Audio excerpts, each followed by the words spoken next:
Una guerra civil afecta a todos los habitantes de la nación implicada. Todo el país está en guerra. Cada familia puede tener familiares en ambos bandos. Se dividieron los medios de comunicación, carreteras o ferrocarriles. Se abandonaron los campos y los trabajos. Las mujeres tuvieron que asumir el de productoras, sustituyendo a los hombres en fábricas y campos de labor para intentar producir alimentos y productos de consumo.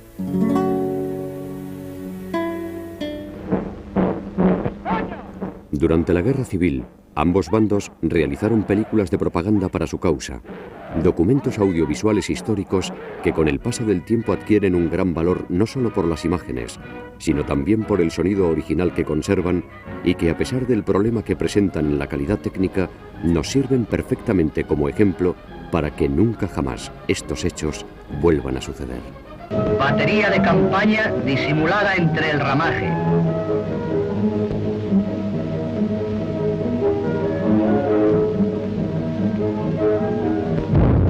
Marcha difícil y arriesgada por el terreno abrupto en que se refugia el enemigo.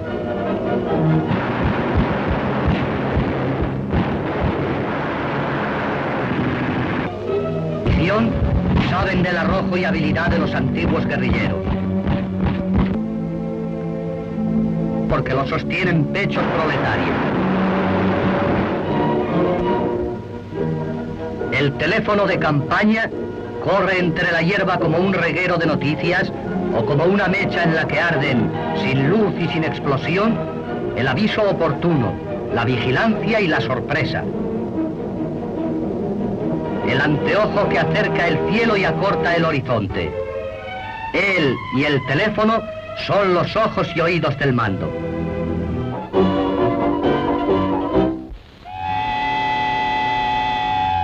Camisas azules de Marruecos.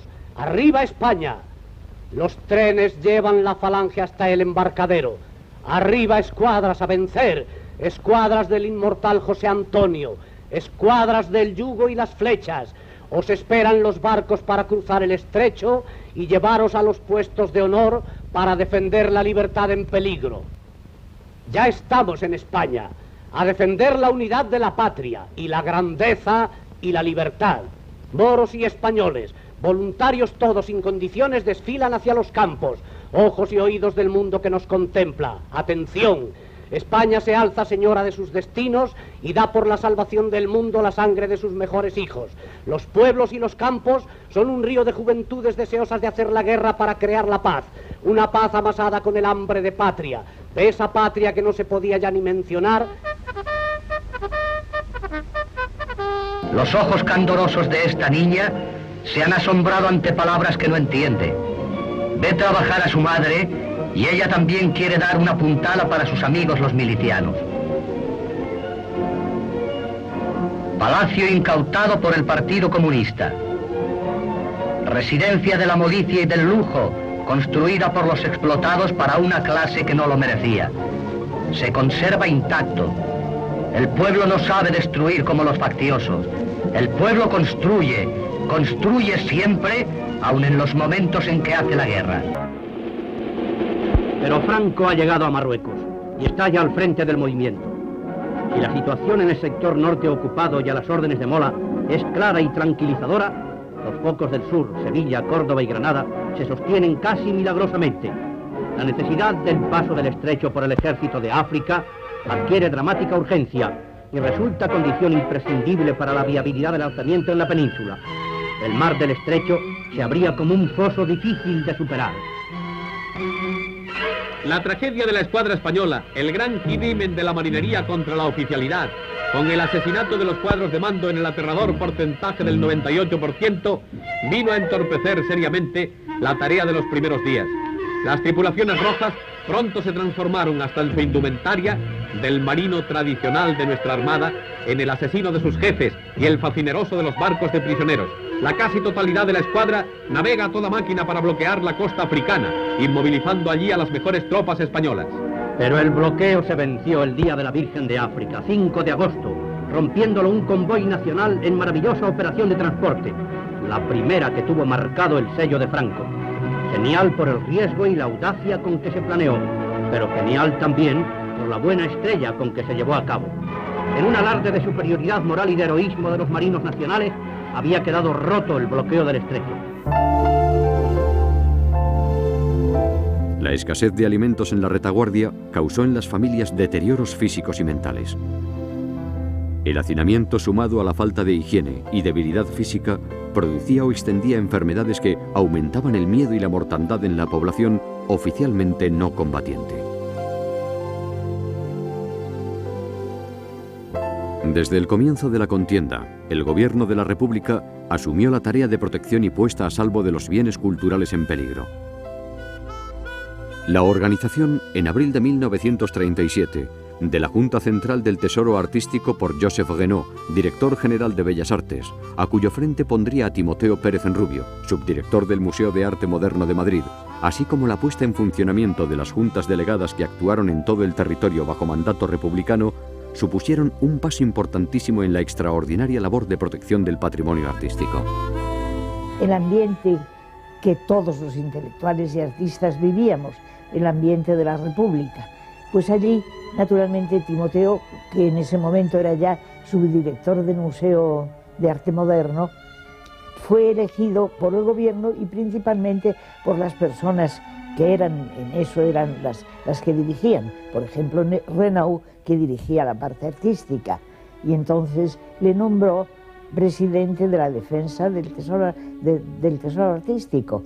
Fue realmente el mismo Renaud el que hizo este nombramiento, de acuerdo con todo el gobierno español, y nada más. Y así quedó y metió en esto. Este fue su modo de hacer la guerra, porque Timoteo no lo hubiera hecho nunca con fusil, no era el espíritu ese el suyo, pero había que hacer la guerra, y hacer la guerra era eso, defender el tesoro artístico, nada más. Sacar la colección del Museo del Prado de su lugar era aconsejable. No hay que olvidar que el Museo del Prado está al costado del Retiro y que en el Retiro estaba el centro neurálgico de la artillería de la defensa, estaba el cuartel general de la Reserva General de Artillería de las Fuerzas de Defensa de Madrid y estaban todas las baterías de esa reserva. Con los medios de la época, los bombardeos no eran precisamente de precisión y un error de unos pocos metros, muy pocos metros, pues era perfectamente posible y aún probable. No tiene nada de particular que se produjera a un acontecimiento tan poco deseable, pero también de allí habían sido ya evacuados los tesoros. Y es una cosa más que yo quiero señalar porque es muy importante, y es que todo esto se hizo gracias a la Comisión Interventora del Patrimonio Artístico Español. Y esa comisión se crea, no recuerdo con exactitud, yo creo que el 23 de julio del 36, y se crea precisamente para evitar los desmanes de la milicianada. Eran los milicianos los que estaban asaltando las iglesias, los conventos, los domicilios particulares de determinadas personas y expoliándolos, o lo que era peor todavía, destruyéndolos. Para impedir esa destrucción que había avanzado mucho en muchos sitios, el gobierno de Giral crea esta comisión interventora, se llamaba, que después va adquiriendo mayores facultades y que de proteger el tesoro artístico contra los desmanes de los propios partidarios del gobierno, se va a transformar también en la protección contra los posibles daños ocasionados por la artillería o la aviación contraria. El gobierno de la República había decidido trasladar su residencia de Madrid a Valencia a principios de noviembre de 1936. Salió de la capital el día 7 y 3 días después lo hizo la primera expedición de obras de arte. En ese orden se empezó a preparar la evacuación de los cuadros de pintura, etcétera, y de lo que constituye el tesoro, el patrimonio artístico. En esto han participado algunas instituciones al unísono. En primer lugar, el Quinto Regimiento, que tenía naturalmente los medios de transporte. Junto con el Quinto Regimiento era la Alianza de Intelectuales, donde estaba Alberti, María Teresa León, Alto Laguirre y un núcleo muy importante y muy dinámico de intelectualidades. Después hay la anécdota que se habla de esto del puente de Arganda. Evidentemente el puente de Arganda era la única vía hasta ese momento que había de relación con Valencia. Y en ese momento las tropas de Franco desde los Altos de la Marañosa lograron batir de algún modo ese puente, lo que obligó a una desviación en un momento determinado por otra zona, que era la zona de Alcalá de Henares. Pero bueno, ese puente existe, y cuando pasaron los cuadros, por lo visto, el arco que tiene de hierro, que todavía persiste, pues tuvieron que bajar los cuadros del camión para poder pasar porque eran demasiada altura.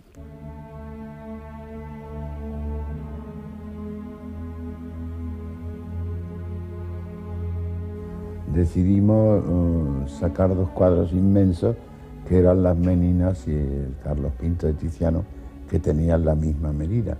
Entonces los técnicos, con Macarrón, que se ha muerto hace poco, ¿verdad?, que se acordaba muy bien de todo eso, en ese solo camión hicieron unos andamiajes de hierro por fuera del camión, ¿verdad?, y allí embalaron todo, ¿verdad?, hicieron un edificio extraordinario. Verdaderamente era asombroso lo que hicieron, ¿verdad?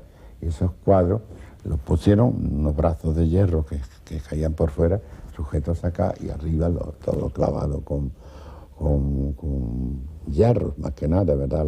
Las dos enormes, la caja enorme que formaba eso. Y eso fue realmente lo que María Teresa y yo sacamos del museo. Lo sacamos, lo mandaron una noche a la puerta de la Alianza de Intelectuales, que está ahí en la calle Márquez del Duero. Con harto sentimiento vimos que los cuadros no podían entrar en el patio, entonces tuvieron que quedar fuera, y empezó un bombardeo de cañón bastante fuerte. A eso de la madrugada, era un invierno, me parece que tardaba tiempo para amanecer, pues salieron los cuadros, nosotros llamamos al 5º Regimiento, vino una protección de motoristas, chicos ingenuos, campesinos que hacían la guerra, que le explicamos lo que era aquello, lo que era la Menina, lo que era Velázquez. Ese selló un discurso allí montado en el camión, que no fumaran, y a eso en un claro, pues salieron los cuadros hacia Valencia, y por algunos pueblos los alcaldes llamaban a la Alianza diciendo: ha pasado vuestra expedición, tal, ha pasado. Hasta que por la mañana, eso de las 10, llamó Renao y dice: las Meninas y el Carlos V han llegado a Valencia. Bueno, quedamos ya, pudimos dormir tranquilos. Se iniciaba así una larga peregrinación que duraría cerca de 3 años. La política de evacuación de las obras de arte, de Madrid a Valencia, de allí a Barcelona, en una huida permanente del frente de guerra, las llevó a 3 depósitos situados en las postrimerías de los Pirineos catalanes: en el castillo de Peralada, en el de San Fernando de Figueras y en la mina de talco de Lavallol.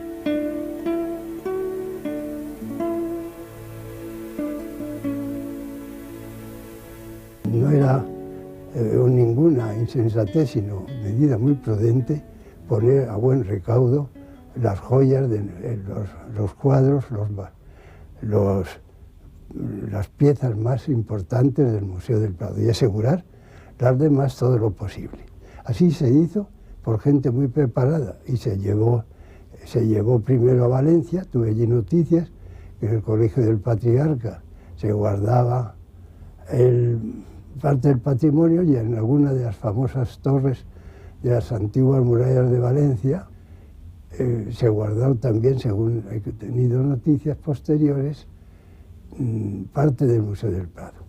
El gobierno se marchó a Barcelona, y el patrimonio guardado y preparado como estaba se llevó hacia Cataluña. A finales de 1938 y principios de 1939, tras la derrota republicana en el frente del Ebro, el gobierno de la República carecía de los medios y tiempo necesarios para poner a salvo el tesoro artístico que tan celosamente había guardado. El ataque nacionalista sobre la zona y el acercamiento inexorable de las tropas de Franco a los depósitos del tesoro artístico hacían que su salvamento, mediante la evacuación al extranjero, fuera una tarea urgente, y dada la debilidad republicana y el caos reinante entre sus fuerzas, solo realizable mediante la intervención internacional. El Castillo de Figueras fue uno de los lugares donde tuvimos uno de los puestos de mando en un determinado momento, cuando ya nuestras fuerzas se iban replegando hacia Figueras, y allí había todavía una llamada parte del tesoro. Pero lo que había, esa parte del tesoro era fundamentalmente chatarra, mucha chatarra, porque lo importante había sido evacuado por el gobierno en épocas anteriores. Lo que había allí en Figueras también era un depósito de material de guerra, de bombas, sobre todo de bombas de aviación, tal. Con lo cual nosotros, pues, creamos las condiciones y volamos Figueras. Pero no se voló todo, no fue una voladura completa, fue una voladura incompleta. Bastante importante, pero. Y lo que había allí, bueno, pues se quedó con los escombros y con todo eso. Yo había prohibido terminantemente que nadie tocara ninguna cosa. Bueno, cosa completamente, en una situación de estas, ya de repliegue, difícil de controlar totalmente, y siempre hubo a quien se le pegó pues un reloj, o se le pegó una barra de oro, o algunas de las cosas que quedaban todavía. Por eso luego hubo toda esa famosa campaña de buscar el oro de Lister, el tesoro. Del 4 al 9 de febrero de 1939, en 71 camiones precipitadamente cargados por las fuerzas republicanas, salía de España por la frontera francesa lo más granado del patrimonio artístico español.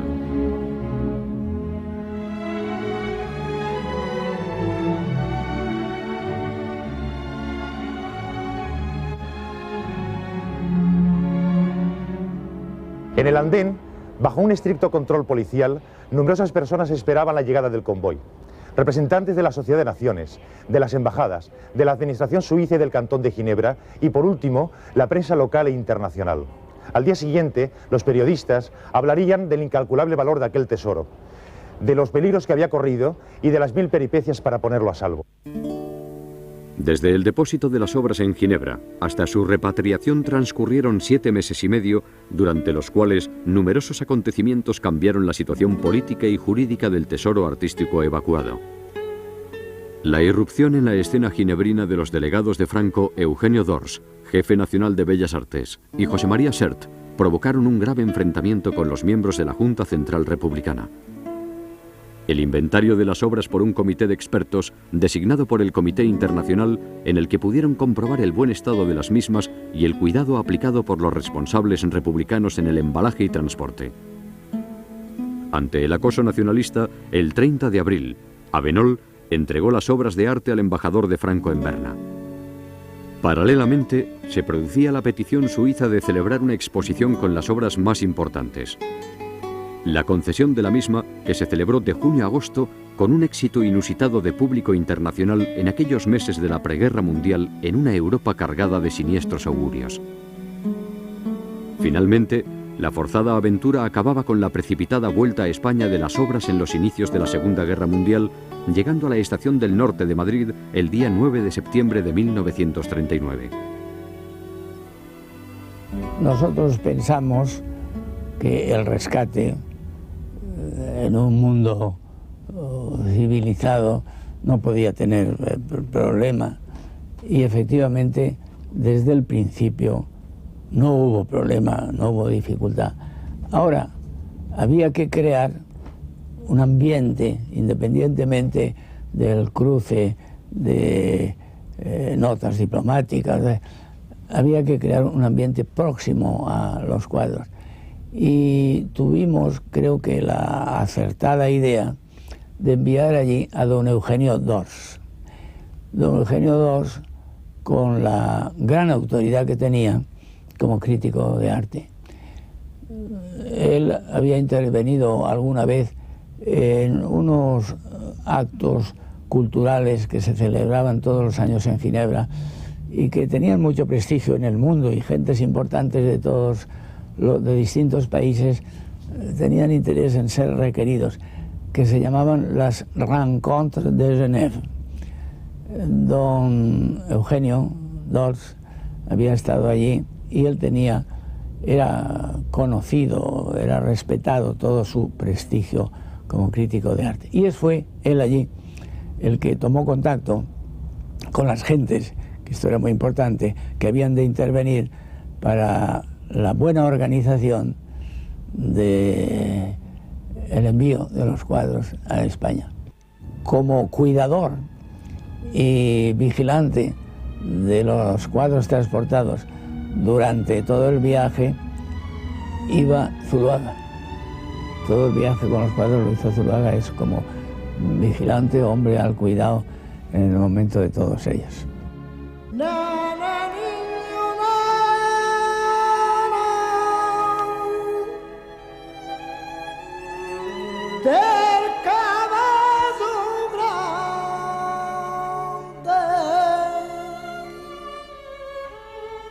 Que no quiso el agua,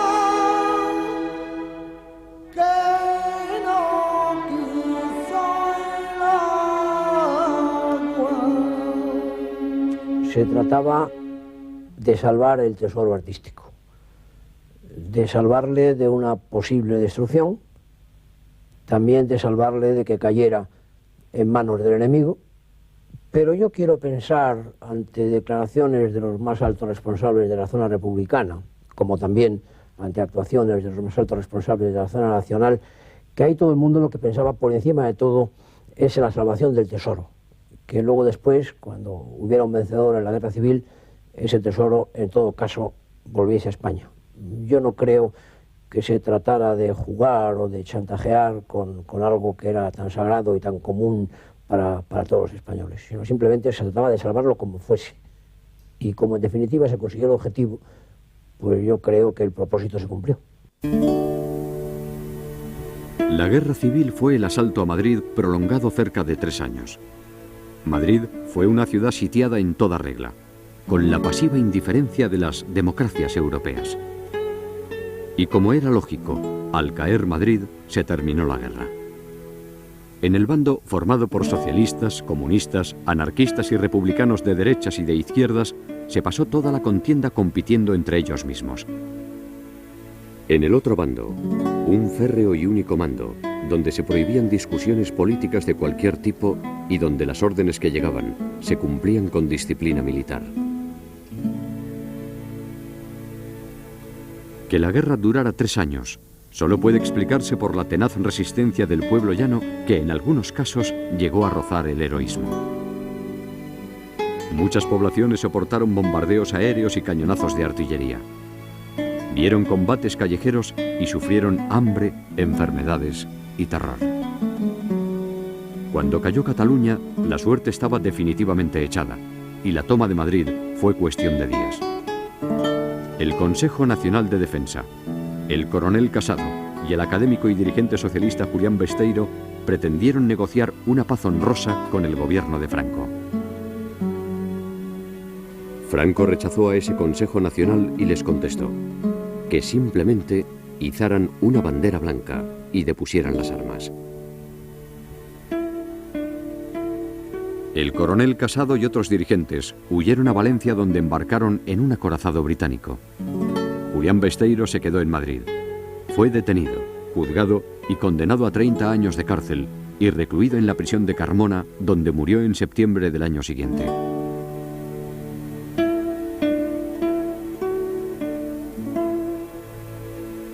En 1939, 500.000 de personas pasaron la frontera francesa por Cataluña. Utilizaban cualquier medio de locomoción para avanzar en busca del exilio. Muchos iban andando. Francia no esperaba tal cantidad de refugiados y tuvo que improvisar campos de concentración. Alguno de ellos en condiciones infrahumanas. Luego, los exiliados ayudaron a construir barracones y procuraron organizarse. El trato que recibían no era de refugiados, ni siquiera el de prisioneros de guerra. Los principales campos fueron Saint-Cyprien, Argelès, Le Perthis, Portbou, Cerbère, Collioure, Argelès-sur-Mer y algunos otros situados en playas cercadas de púas. Datos oficiales cifraban el total de españoles en 527.843, de los que regresaron a España voluntariamente poco más de 100.000. Los españoles republicanos, pobrecitos, cuando salieron derrotados por la línea de Francia, los esperaban allí, se desarmaron, y cuando ellos esperaban que la égalité, la fraternité y la amitié y todo eso iba a funcionar, y además dadas las relaciones entre las dos repúblicas, pues bueno, los metieron en unos campos de concentración donde pillaban todo eso que eran los piojos, unos disentería, tuberculosis, la gente se moría allí. Los metieron en unas condiciones que todavía hemos hablado con algunos de aquellos protagonistas y todavía lo recuerdan. Argelès, además cuidado por negros senegaleses a los cuales les dedicaban determinadas canciones satíricas, Argelès, Saint-Cyprien, serían tantos, donde luego incluso ha habido franceses bien nacidos que han reconocido el maltrato que se dio a estos pobres españoles.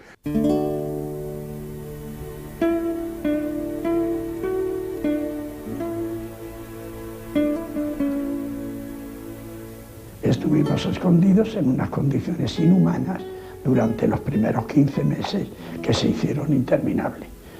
Pues en aquella habitación estuvimos mi padre y yo en un jergón en el suelo, hasta que un día pues, empecé a descubrir, entre otras cosas curiosísimas, que si no pecara yo de pesado contaría, que me sabía mal la boca, que en la boca notaba yo sabor a chinches.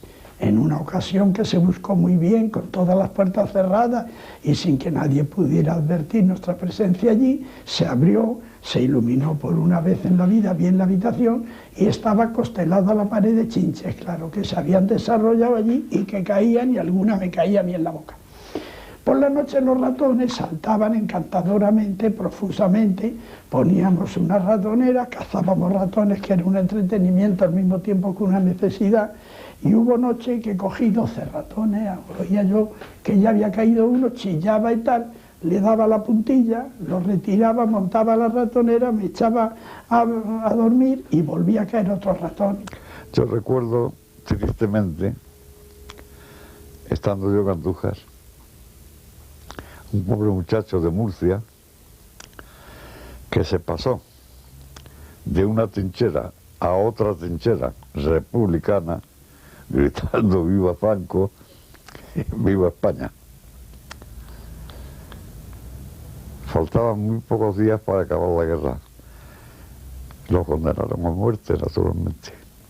El jefe del sector, incluso el auditor, yo, todo el mundo pedimos clemencia para este pobre muchacho. La dio Jaén, el 9º cuerpo, pero no la dio el cuerpo de ejército de Andalucía, y lo fusilaron. Llevo en la Unión Soviética más de 50 años. Yo salí de Almería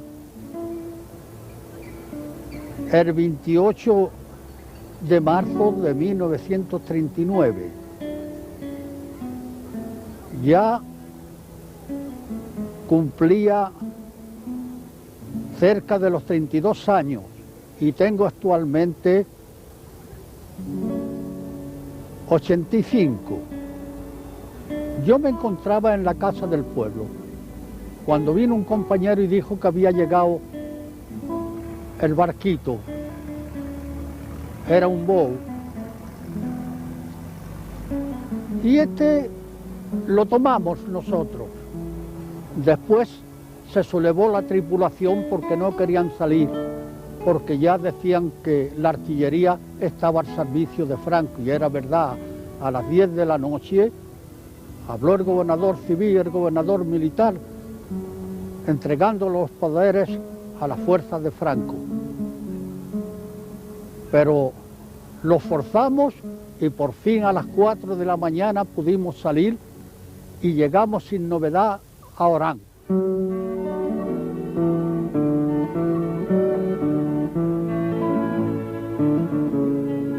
O sea que reconozco que el que pierde tiene que pagar. Y nosotros perdimos, por lo tanto, aunque considero que la factura fue muy alta, que tampoco había necesidad de hacerla así de alta, pero reconozco que era una conclusión lógica y normal. Que si nosotros hubiéramos ganado, nosotros también hubiéramos pasado factura, aunque no de ese montante, porque eso fue verdaderamente impresionante.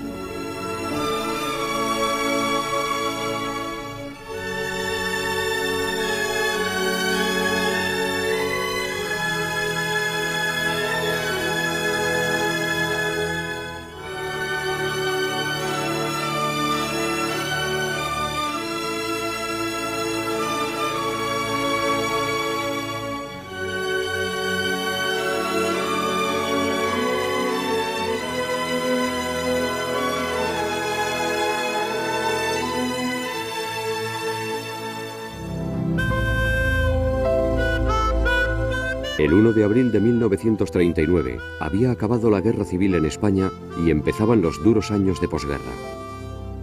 La escasez y el hambre marcaban el día a día y era más difícil pasar página. Las imágenes recuperadas de esa época nos ayudan a entenderla mejor. En la primera mitad de los años 30 ya habían empezado a surgir los primeros operadores españoles aficionados al cinematógrafo que grababan escenas de ámbito privado. Después de la guerra, algunos recuperaron sus cámaras y poco a poco volvieron a grabar la vida familiar y cotidiana de sus convecinos.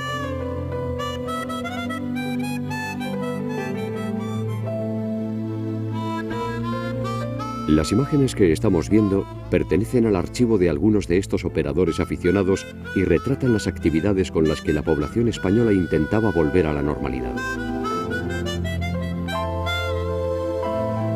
Recuperar estas imágenes, aunque la calidad no sea la adecuada, es muy importante para reconstruir ese periodo de la historia y recordar lo que fuimos y lo que somos.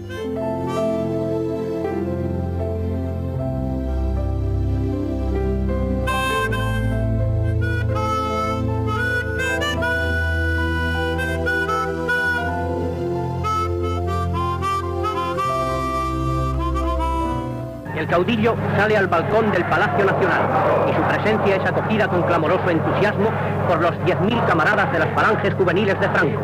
En cuanto a la política, al finalizar la guerra, el régimen franquista dicta una serie de leyes, las leyes fundamentales mediante las cuales el régimen quiere organizar la sociedad española. Un ejemplo es la creación del Frente de Juventudes. El 6 de diciembre de 1940, Franco dicta la ley por la que se crea esta organización.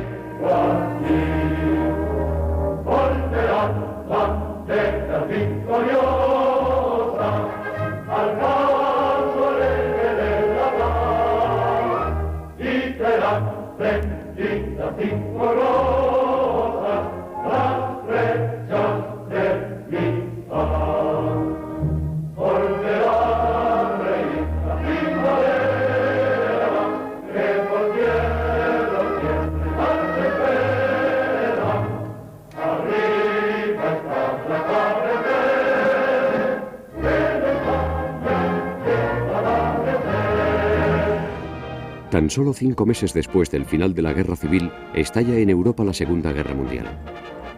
El gobierno español mantiene contactos con alemanes e italianos en los que considera la posibilidad de participar en la guerra, pero las posturas se mantienen alejadas.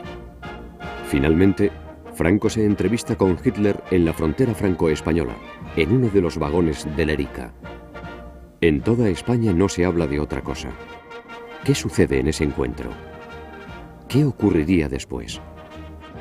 Don Ramón Serrano Suñer, ministro de Exteriores en aquella época, protagonista de excepción en Hendaya y que ya había participado en otras reuniones con Hitler, nos lo cuenta de la siguiente manera. En Hendaya no salió bien porque no podía salir bien. Franco fue allí Y claro, pues Franco tenía toda su historia. Franco no era un dialéctico ni un hombre acostumbrado. Y empezó a contarle a Hitler con todo detalle la historia, desde el Barranco del Lobo, desde el tiroteo del ferrocarril de las minas del Rif, en fin, desde el acuerdo internacional para el establecimiento de los mandatos y la injusticia con España y el duque de Almodóvar del Río y no sé qué, no sé cuántos. Eso al otro, pues, porque Hitler era un gran histrión. Cuando quería era una persona muy fina, cuando quería era una persona muy cariñosa, y cuando de verdad se dejaba abandonar a sí mismo era brutal y ordinario. Y mientras Franco piensa, yo soy el que conoce la historia, todo, y muy contento le explica todos los detalles, pues Hitler hace esto. Empieza a bostezar de un modo estertório, sin nada, y Franco sigue, porque sigue entonces el duque de Almodóvar, y bostezó 15 o 20 veces seguidas, con una mala educación tremenda, que decía bien claramente, a mí todo eso me importa 3 pepinos. Al día siguiente él se iba a Montuar a encontrarse con Petain. Lo hecho es que quedamos adheridos al tripartito, que era la alianza militar. Hitler, bueno, era, pero ahora de un modo brutal, como si fuéramos unos chiquillos. Pero ahora, aquí, un juramento de hombres. El silencio, porque claro, en la guerra, por ejemplo, comentaba él, claro, lo más importante es la sorpresa. Si un día España intervenía sin saberlo los otros, el hecho de la sorpresa ya era una victoria grande, ¿verdad? Aquí se guarda un silencio tremendo. Y dijo, para no insultarnos directamente a nosotros, dijo de un modo genérico, sí, porque los latinos son unos charlatanes. Y él me miró así mucho. Digo, bueno, mire usted, no insista, porque a mí el secreto me interesa tanto más y más que a ustedes. Nosotros vivimos casi de la caridad de los aliados que nos conceden unos llamados Navy Cert, que son unos permisos para que los barcos que traen trigo del Canadá o de la Argentina puedan llegar a nuestros puertos sin que los hundan los ingleses, los aviones, de manera, si se supiera solo que habíamos firmado aquí una adhesión muy teórica, yo ya me podía despedir de Sir Samuel Hall y del embajador americano, no nos darían jamás un Neviser y a España no llegaría una tonelada de trigo. Y ese pan malo y negro y escaso que damos al pueblo español no se lo podremos dar ni eso. ¿Qué te recuerdas de aquello? ¿Que cogiste el tren en Irún? Nada, cogí el tren porque me han mandado. Sí, bueno. Y luego con ese tren llegaste hasta San Sebastián. El tren me han mandado llevar a Franco a la conferencia, me fui a Hendaya y luego a San Sebastián. Eso me ha mandado a mí el director de la Renfe. A la vuelta por nada, las caras ya muy serias. Las caras ya cambiaron. La prueba es que me vino a casa y me dijo cuando estábamos allí, le estoy preguntando, y me dice, oye, dice, ¿sabes que he notado la cosa muy seria? Aquí no me parece que ha habido ningún arreglo. Cuando bajaban a la Unión, cuando iban a hablar, cuando cambiaban de coches, que se iban al de más adelante, otros 2 coches que había más adelante. Él iba allí. Más adelante de la nuestra. Sí, era el coche de Hitler. El coche de Hitler. ¿Coche francés o alemán? Sí, alemán. Yo estaba tranquilo y preocupado por si teníamos algún accidente y estaba con precaución en la máquina, por miedo si había algún estado, o algún atentado o alguna cosa así. España, que había abandonado su neutralidad en junio de 1940 para declararse no beligerante, finalmente no entraría en guerra, pero sí participaría con la División Azul. Desde este balcón, y al grito de «Rusia es culpable», Serrano Suñer alentaría la formación de unidades de voluntarios que se alistaron para combatir el comunismo. Los primeros combatientes de la División Azul salieron de España el 13 de julio de 1941. En total, participarían en la Segunda Guerra Mundial más de 46.000 españoles. Muchos de estos combatientes murieron en Rusia y a otros se les dio por desaparecidos. Los últimos prisioneros regresarían a España en abril de 1954 a bordo del Semíramis y el Crimea, como es el caso de los combatientes andaluces José Oliver y Benito Sáez. Cuando arreció el fuego y la pelea más fiera, erguiendo su bandera, el escenario avanzó, y sin tener el buque, el enemigo salvado, supo reír con un bravo, y enseñarle el trato. Hacia la tierra que fue, murmuró el legionario con voz doliente. Soy un hombre a quien la suerte pidió con tal paz de tierra. Soy un novio de la muerte que va a mis venas con fuerte contaré al compañero. Durante la posguerra, España establece un régimen de autarquía y de intervencionismo económico. Este hecho, junto con la escasez propia de la posguerra, propician el mercado negro, la corrupción y el extraperlo, donde quien tiene dinero puede conseguir los productos que no llegan con la cartilla de racionamiento.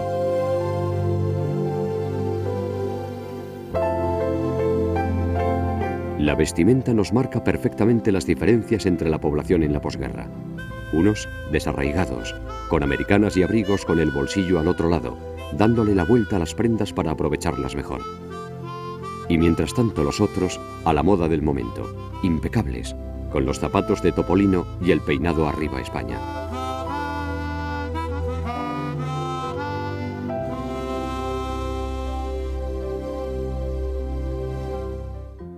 El 27 de septiembre de 1940 muere el socialista Julián Besteiro en la cárcel de Carmona. El 3 de noviembre del mismo año muere el expresidente de la República Manuel Azaña, exiliado en Montauban, Francia. También muere en el exilio José Díaz, secretario general del Partido Comunista de España durante la Guerra Civil, el 20 de marzo de 1942 en la ciudad de Tiflis, en Georgia. Caía desde una ventana. Hay toda la cosa interna de cómo fueron las discusiones, qué pasó, porque Pepe no fue solo la enfermedad, fueron las cabronadas que se le hicieron y lo que él tuvo que aguantar y que sufrir en las discusiones. Ahí operaba la enfermedad y la tragedia política que él vivía, la tragedia política que él vivía y lo que pasó en el secretariado de la Internacional, la faena que le hicieron y quién le hizo la faena. Entonces, ¿qué?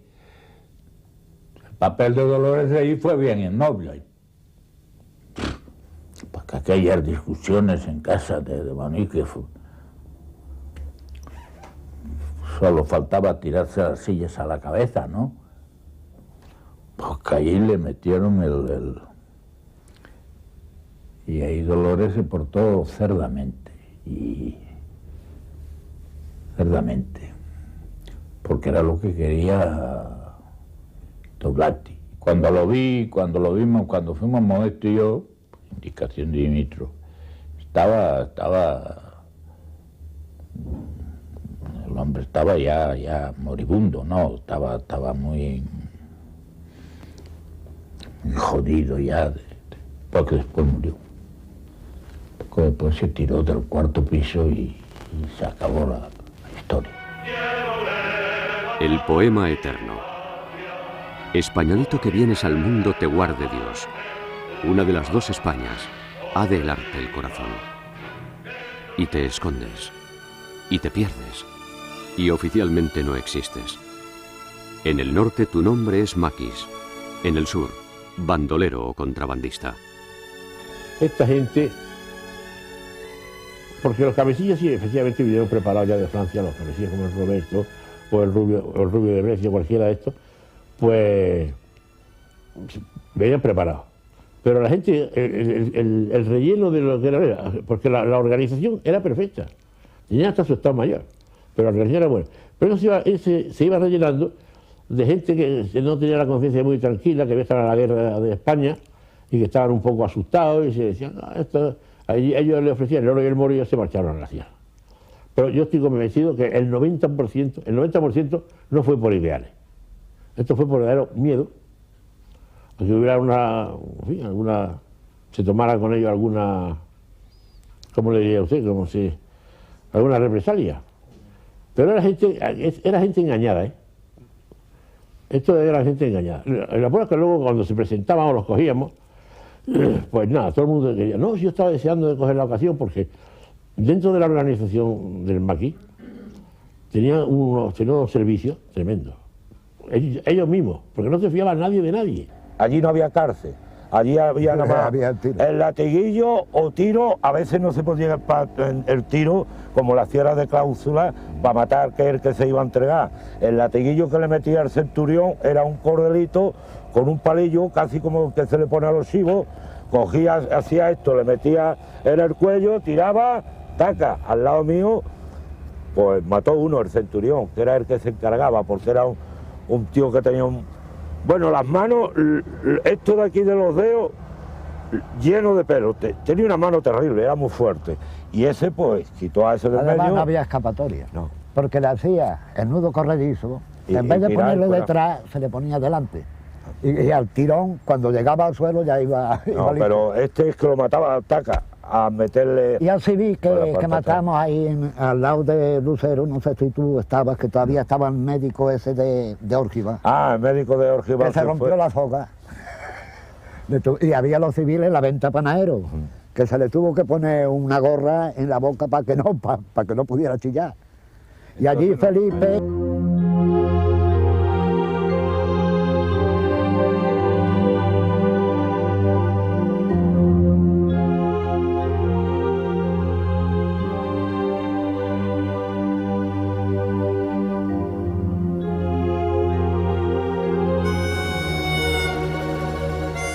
La situación de escasez de los españoles se vería aliviada por la visita de la primera dama argentina.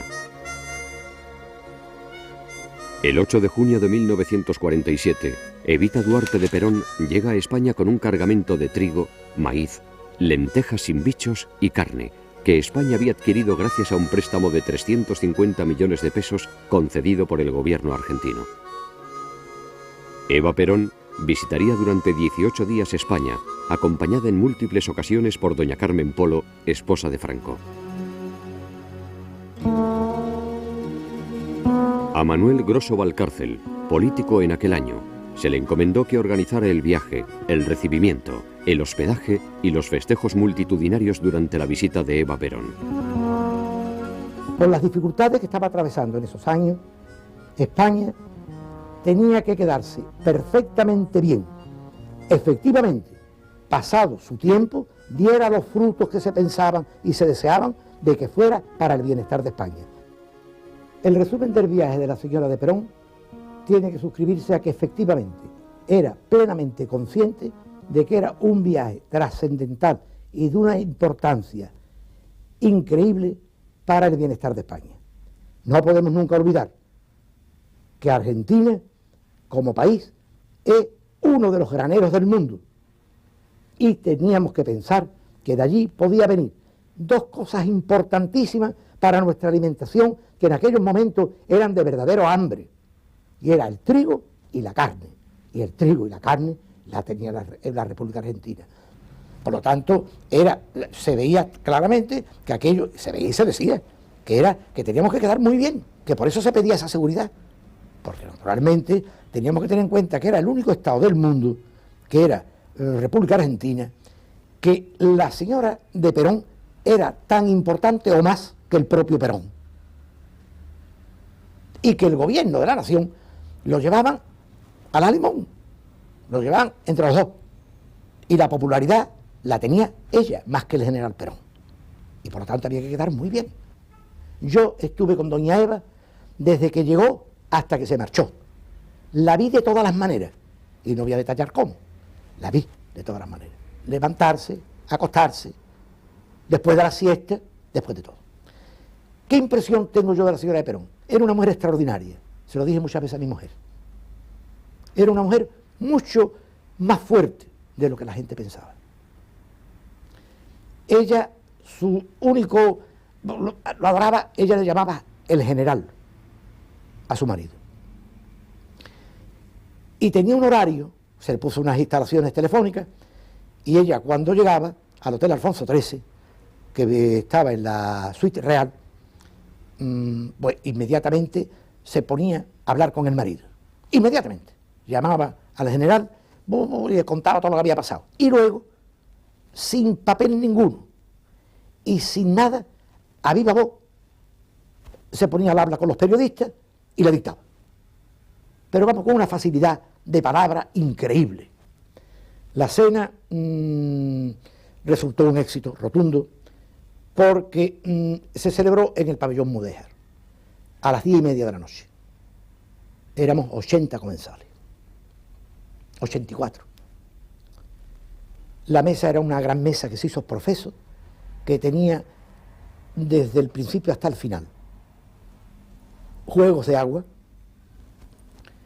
con 3 interrupciones, una en el centro y 2 en las esquinas, con más agua, y salía el agua iluminada con luz entre flores rojas y amarillas, es decir, la bandera nacional. La comida fue bastante buena, fue, si quieres se la describo, fue caviar, emblines, fue paté de lande, un consomé, después salmón del Bidasoa y por último pularda. Champán, vino, todos españoles. La vajilla mal llamada de oro del Hotel Alfonso XIII, y digo mal llamada porque no es de oro, sino que era y es de plata vermell, si es que existe, que lo dudo.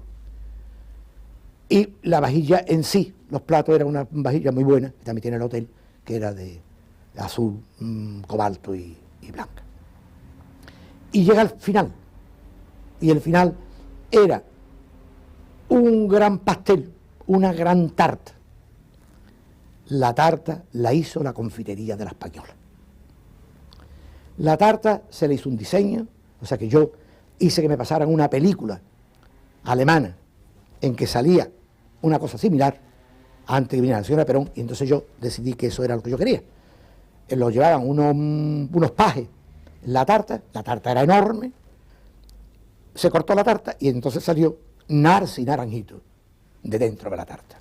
Claro, aquello no se lo esperaba nadie. Evita Perón había desatado el clamor popular en España, pero la figura del momento, sin la menor duda, era Manolete. El 28 de agosto de 1947, la noticia corría rápidamente por Madrid. Desde Carabanchel al pueblo de Vallecas, solamente se decía una cosa: un toro había matado a Manolete. Don Luis, no veo, le dijo Manolete al cirujano Jiménez Guinea en el hospital de Linares. Estas fueron sus últimas palabras. Horas antes, en la plaza de toros de la misma ciudad jienense, Isleño, de la ganadería de Eduardo Miura, había herido mortalmente al diestro al entrar a matar. Isleño era el quinto de la tarde, segundo del lote de Manolete. Le acompañaban en el cartel Gitanillo de Triana, que 8 años antes había sido testigo de su alternativa, y un joven torero en pleno auge, Luis Miguel Dominguín. Manuel Rodríguez Sánchez, Manolete, tenía 30 años. Sus restos fueron trasladados a Córdoba, donde sería enterrado ante una inmensa multitud. La cantante y actriz Juana Reina nos contó un día que a consecuencia de esta muerte pidió a Rafael de León que le compusiera un pasodoble como homenaje al gran torero. El resultado fue Capote de grana y oro. Que le pongan un crespón a la mezquita, a la torre y sus campanas, a la reja y a la cruz. Capote de grana y oro fue escrito, pues está dedicado a Manolete, sin inventarlo. A raíz de su muerte, le digo yo, Rafael, ¿por qué no me escribe un pasodoble dedicado a Manolete? Y fue escrito vamos, rápido, por ese trío Quintero, León y Quiroga. Qué maravilla de letra, qué maravilla de música. Cuando los estrené en Córdoba, el público puesto de pie, doña Angustia, la madre de Manolete, después del estreno, quiso recibirme en su casa para tomar un cafelito y charlar, porque Manolete siempre que yo iba a Córdoba, pues llevaba a su madre a verme. Y doña Angustia era una gran admiradora mía. E inmediatamente pues fui a tomar ese cafelito con ella y hasta gustito y darme las gracias de que yo me acordara y le dedicara ese número de Capote de grana y oro. Que le pongan un crespón a la mezquita, a la torre y su campana, a la reja y a la cruz. Y que vistan negro luto las mocitas por la muerte de un torero, caballero y andaluz.